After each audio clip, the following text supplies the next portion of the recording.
سيدنا ومولانا محمد بن عبد الله صلى الله عليه وعلى آله وصحبه ومن والاه ولا حول ولا قوة إلا بالله العلي العظيم. اللهم صل وسلم على سيدنا محمد الفاتح لما أغلق والخاتم لما سبق ناصر الحق بالحق والهادي إلى صراطك المستقيم عدد قدره ومقداره العظيم. يا فتاح يا عليم يا فتاح يا عليم، سبحانك لا علم لنا إلا ما علمتنا إنك أنت العليم الحكيم. فتب علينا إنك أنت التواب الرحيم. رب اشرح لي صدري ويسر لي أمري واحلل عقدة من لساني يفقه قولي وسدد لساني واهد قلبي بجاه النبي والصحابي والآل. اللهم زدنا علما وارزقنا فهما ويقينا ومحبة لنبينا ومولانا محمد صلى الله عليه وسلم. إخوان الحاضرين المستمعين الميامين رحمكم Allah. Pertama, kita muliakan guru kita bersama Ustaz Al-Habib Hamid Farakbah. Semoga Allah Subhanahu wa taala berikan kesehatan bagi beliau. Allah panjangkan umur beliau untuk kita dan Allah Subhanahu wa taala selalu jaga beliau dan Allah tolong akan perjuangan beliau. Amin ya rabbal alamin. Begitupun juga tidaklah lupa daripada Ustaz kita pembina majlis Rawdatul Muhtadin di tempat yang mulia ini, Ustaz Muhammad Hasbi hafizahullah. Semoga Allah jaga wa matta'an Allah bituli hayati. Amin ya rabbal alamin. Begitupun juga kepada Al-Habib Al-Ustaz Ali Zainal Abidin bin Fakhri Al-Kaf hafizahullah wa matta'an Allah bituli hayati. Semoga Allah Subhanahu wa taala jaga daripada guru-guru kita insyaallah. Amin ya rabbal alamin. Dan Habib Ali bin Syahab, dan tidaklah lupa pada kesempatan yang baik lagi mulia ini kita sebutkan, kita muliakan, kita doakan, yaitu daripada sahibul bait, daripada ayah kita, ayah daripada Muhammad Haryanto, yang mana Allah Subhanahu wa taala mudah-mudahan berikan selalu kepada beliau segala daripada apa yang beliau inginkan, dan Allah lancarkan segala urusannya. Amin ya rabbal alamin. Yang hadir pada kesempatan yang baik lagi mulia ini, mudah-mudahan Allah Subhanahu wa taala balas langkah kaki antum, dan insyaallah Allah Subhanahu wa taala ampunkan dosa-dosa kita sebelum kita meranjak daripada tempat yang mulia ini. Amin ya rabbal alamin. Ikhwan hadirin hadirat, muslimin muslimat, bapak ibu yang dimuliakan oleh Allah, alhamdulillah kita terus memanjatkan rasa syukur kita kepada Allah, yang mana dengan nikmatnya Allah kita diberikan kesempatan oleh Allah untuk duduk di kesempatan yang baik lagi mulia ini, duduk berzikir kepada Allah, duduk menyebut baginda Rasulullah sallallahu alaihi wasallam. Maka kita dengan nikmat yang sangat luar biasa ini, kita bersyukur kepada Allah Subhanahu wa taala, dan agar kita diberikan oleh Allah Subhanahu wa taala keistiqomahan sehingga tidaklah kita wafat kecuali di dalam kebaikan. Amin ya rabbal alamin. Nikmatul iman, nikmatul Islam Allah berikan kepada kita. Allah memberikan kepada kita nikmat menjadi seorang yang beriman, nikmat menjadi seorang muslim. Tanpa kita pinta daripada nikmat tersebut, Allah berikan daripada nikmat tersebut. Maka bersyukurlah kepada Allah, karena orang-orang yang bersyukur kepada Allah itu tidaklah banyak. Wa qalilun min ibadiyasy syakur. Ikhwani hadirin hadirat mustami'in rahimakumullah. Maka pada kesempatan yang baik lagi mulia ini, tidaklah lupa kita panjatkan salawat kepada Rasulullah sallallahu alaihi wasallam alladzi bi barakatihi wa bi wasitatihi, yang dengan keberkatannya Rasulullah, dengan perantaranya Rasulullah kita mendapatkan rahmatnya Allah Subhanahu wa taala.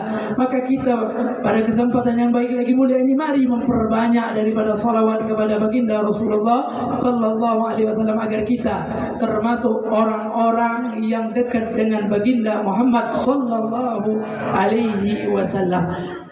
Guna dalam bersyukur kita kepada Allah dengan cara memperbanyak salawat kepada Rasulullah. Bentuk syukur kita kepada Allah dengan cara memperbanyak salawat kepada Rasulullah sallallahu alaihi wasallam. Di dalam hadis qudsi Allah mengatakan, "Abdi lam tashkurni idza lam tashkur man ajraitu ni'ma ala yadihi." Hambaku, kata Allah, dia tidak bersyukur kepadaku kalau memang dia tidak bersyukur kepada siapa yang telah aku titipkan nikmat kepadanya. Dan tidak diragukan lagi, anna wasitatul uzma, perantara paling agung dan paling besar itu Nabi kita Muhammad sallallahu alaihi wasallam. Maka tidaklah rugi orang yang memperbanyak daripada salawat kepada Rasulullah sallallahu alaihi wasallam. Dan alhamdulillah juga kita tadi sudah membacakan daripada biografi, daripada sejarah sirahnya Rasulullah sallallahu alaihi wasallam. Kalau dikatakan inda dzikrus salihin tanzilur rahmah, ketika disebut orang-orang salihin maka akan turun rahmat. Maka fakaifa, maka bagaimana idza dzakarna sayyidus salihin? Bagaimana yang kalau kita sebutkan adalah pemimpinnya orang saleh, yaitu Rasulullah sallallahu alaihi wasallam, maka wala syakka anna rahmah nazalat fi hadzal makan, maka tidak diragukan lagi rahmatnya Allah pada kesempatan yang baik ini bakalan turun. Maka rahmatnya Allah jikalau sudah turun, maka rahmat tersebut akan mengikut kepada kita sehingga 7 keturunan kita akan diberikan rahmat. Amin ya rabbal alamin. Perkumpulan kita pada kesempatan yang baik lagi mulia ini untuk bersyukur kepada Allah, tasyakkur akan keberangkatan ayah Muhammad Haryanto, yang mana doanya kita ya semoga Allah lancarkan daripada berangkat umrahnya, dan Allah Subhanahu wa taala berikan kesehatan selalu kelak nanti di tanah suci. Amin ya rabbal alamin. Namun hadirin rahimani wa rahimakumullah, beliau mengajak kita pada kesempatan yang baik lagi mulia ini untuk bersyukur. Cara bersyukur beliau sudah bagus, dengan cara di situ membaca tahlil untuk dihadiahkan kepada orang-orang yang sudah meninggal dunia, dan juga membaca salawat kepada Rasulullah, membaca sirahnya Rasulullah, maulidnya Rasulullah. Ini adalah kegiatan ataupun sesuatu yang bagus bagi kita lakukan ketika kita bersyukur kepada Allah Subhanahu wa taala. Maka insya Allah kalau memang hal seperti ini yang dilakukan oleh ayah Muhammad Haryanto, bukan hanya sekali 2 kali beliau bakal berangkat haji, tapi berangkat umrah, namun akan beberapa kali jikalau rasa syukur diungkapkan dengan rasa seperti ini. Namun sebaliknya, banyak orang yang di situ ketika ingin berangkat umrah tapi syukurnya beda, syukurnya lain dengan yang kita saksikan. Dia duduk minum campur laki-laki dan perempuan. Kita saksikan sekarang laki-laki di depan, perempuan di belakang. Bahkan melihat kerudungnya saja kita tidak melihat. Maka ini adalah kenikmatan yang Allah Subhanahu wa taala berikan, yaitu tidak bercampurnya laki-laki dengan perempuan. Oleh karena itu, ikhwan rahimani wa rahimakumullah, kita bersyukur kepada Allah, maka Allah akan tambahkan daripada nikmat tersebut. Dan di sisi lain, berkumpulnya kita pada kesempatan yang mulia ini, kita di situ silaturahim, yang mana silaturahim ini akan menambahkan daripada rizki, yang mana insya Allah kalau memang rizki di antara kita ada yang mandat-mandat, Allah lancarkan, amin ya rabbal alamin. Ada yang susah daripada rizki yang belum diberikan oleh Allah agar diberikan oleh Allah Subhanahu wa taala, amin ya rabbal alamin. Tapi rizki perlu diperhatikan. Rizki itu sesuatu yang masuk ke dalam anggota tubuh kita, itu disebut rizki. Yang halal, rizki yang haram, rizki warizqu ma yanfa' walau muharrama. Rizki itu yang bermanfaat walaupun yang haram. Tapi jangan sampai daripada ikhwan hadirin rahimani wa rahimakumullah, rizki yang kita dapatkan adalah rizki yang haram. Tapi dapatkanlah daripada rizki yang halalan thayyiban. Oleh karena itu ikhwan rahimani wa rahimakumullah, di sisi lain kita memandang daripada rizki itu hanya berbentuk jasmani. Namun ketahuilah rizki yang paling bagus adalah rizki rohani. Rizki jasmani tanpa diiringi dengan rizki rohani, maka ketentraman hati maksudnya, maka hal tersebut akan membuat dia selalu kekurangan akan sesuatu. Kalau kita pandang, kalau kita lihat, orang-orang yang maling itu, orang-orang yang korupsi itu, kebanyakan orang miskin atau orang kaya. Kenapa? Karena udah ada daripada rezeki rohani yang Allah berikan.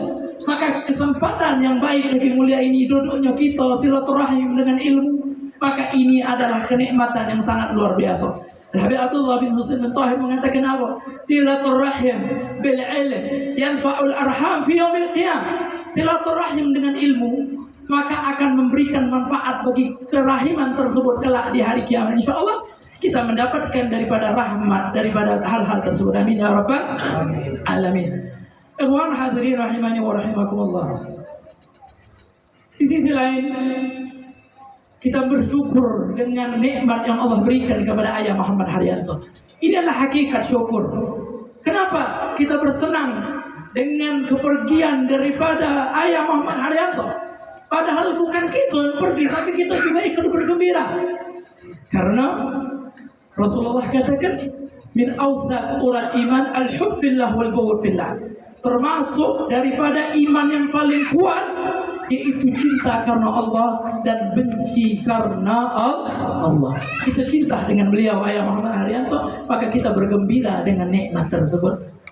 Di sisi lain, definisi daripada syukur kepada Allah, definisi daripada memuji Allah, yaitu fi'lun, yaitu pekerjaan, yang mana pekerjaan tersebut yunbi'u an ta'zimil mun'im, yang muncul daripada penghormatan orang yang zat yang memberikan nikmat, yaitu Allah. Min haitsu kaunuhu mun'iman 'alal hamid, daripada segi kita bersyukur kepada Allah, banyak-banyak mengucapkan alhamdulillah karena Allah memberikan nikmat kepada kita yang diberikan nikmat. Ayah bersyukur kepada dirinya sendiri itu adalah hal yang pantas. Dan ini yang paling penting ikhwan, yaitu definisi selanjutnya au ghairihi, yaitu bersyukur atas nikmat orang lain.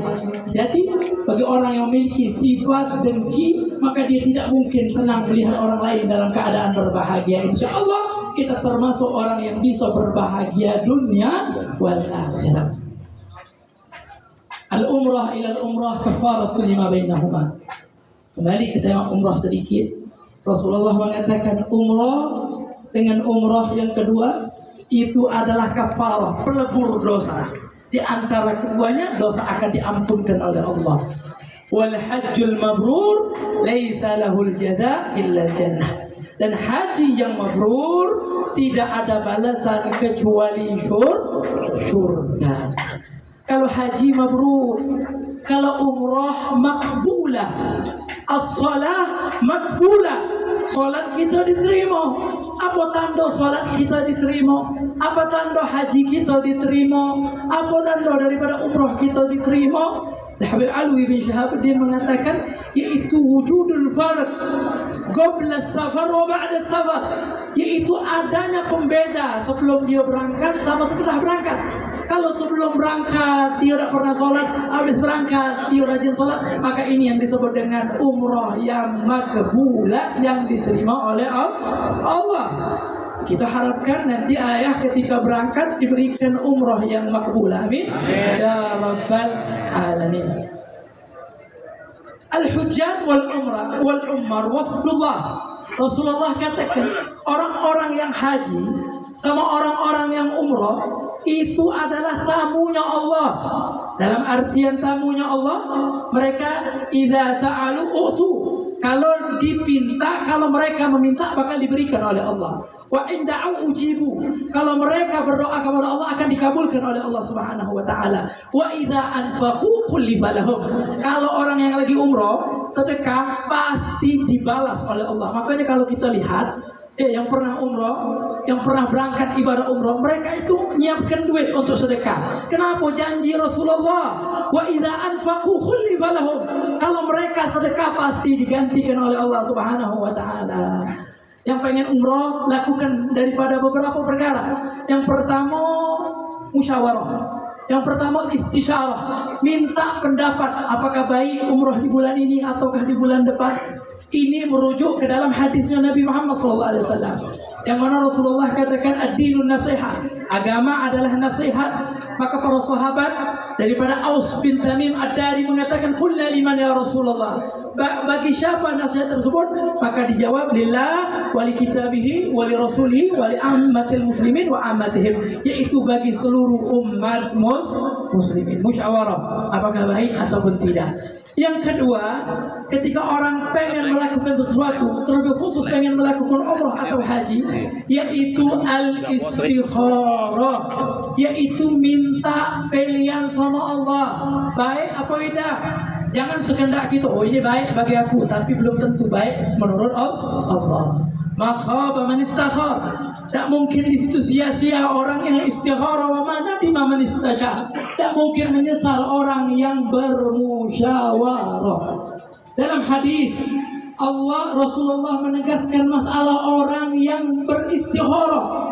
Rasulullah katakan, min alamati sa'adati ibni Adam istikharatullah, termasuk tanda keberuntungan bagi anak Adam, mereka selalu minta pilihan sama Allah, yaitu dengan melaksanakan sholat istikharah. Wa min syaqawati ibni Adam, dan termasuk celaka daripada anak Adam, tarkus istikharatillah, meninggalkan istikharah sama Allah. Ini yang kedua. Pertama musyawarah. Yang kedua istikharah. Yang ketiga yaitu taubat. Kalau ada dosa minta ampun. Syarat taubat menyesal yang pertama. Kedua melepaskan dosa. Ketiga azam alla ya'ud, tidak ada keinginan untuk kembali lagi. Dan syarat yang keempat, kalau memang ada urusan kaitan dengan manusia, minta maaf, minta ampun. Kalau ada utang bayarkan sebelum berangkat. Dan yang keempat, ini yang paling penting. Apa? Yaitu at-talab ridha minal walidain, minta ridho dulu sama orang tua. Jangan mentang-mentang banyak duit langsung berangkat, jangan. Minta ridho sama orang tua. Setelah minta ridho sama orang tua, di situ baru berangkat. Ridho Allah fi ridhol walidain. Kita kejar ridhonya Allah di Mekah, tapi orang tua kita tidak ridho, maka kebalikan ridhonya Allah akan berubah jadi murkanya Allah Subhanahu wa taala. Minta ridho. Kalau sudah meninggal, ziarahi kuburan mereka. Jangan jadikan kuburan mereka itu daripada kosong, daripada amal-amal baik kita. Oleh karena itu ikhwan hadirin rahimani wa rahimakumullah, inilah 4 poin yang wajib dilakukan ketika orang ingin melaksanakan ibadah haji ataupun ibadah umrah. Dan yang paling penting ikhwani rahimani wa rahimakumullah, jangan bermewah-mewahan ketika umrah. Innamal haj ash'ar aghbar, kata ash'athu aghbar, kata Rasulullah, haji itu punya baju kusut, punya baju berdebu. Rasulullah naik ontonya Rasulullah itu lapisannya bukan barang mewah, cuma berharga 4 dinar, cuma berharga kurang lebih kalau gitu cuma berapa 10.000. Tidak mahal sekali daripada tunggangan, daripada lapisan, daripada tunggangan yang ditunggangi oleh Rasulullah Sallallahu Alaihi Wasallam ketika Rasulullah melaksanakan ibadah haji dan ibadah umrah. Rasulullah haji cuma sekali, Rasulullah umrahnya 4 kali. Haji sekali, umrahnya di 4 kali. Pertama tahun ke-6 Rasulullah jadi umrah tahallul fil Hudaybiyah. Di tahun ke-7 dan tahun ke-8 dan terakhir di tahun ke-10 Hijriah Rasulullah melaksanakan umrah. Mudah-mudahan Allah Subhanahu wa taala berikan kemanfaatan bagi kita akan perkumpulan kita pada kesempatan yang mulia ini, dan harapan kita daripada ayah Muhammad Haryanto diberikan keselamatan oleh Allah Subhanahu wa taala. Yang ikut dengan beliau juga Allah berikan keselamatan oleh Allah Subhanahu wa taala, dan Allah berikan kesehatan, dan kita tunggu tasyakuran baliknya. Amin ya rabbal alamin. Mungkin ini yang bisa disampaikan. Wal afu minkum. Wassalamualaikum warahmatullahi wabarakatuh.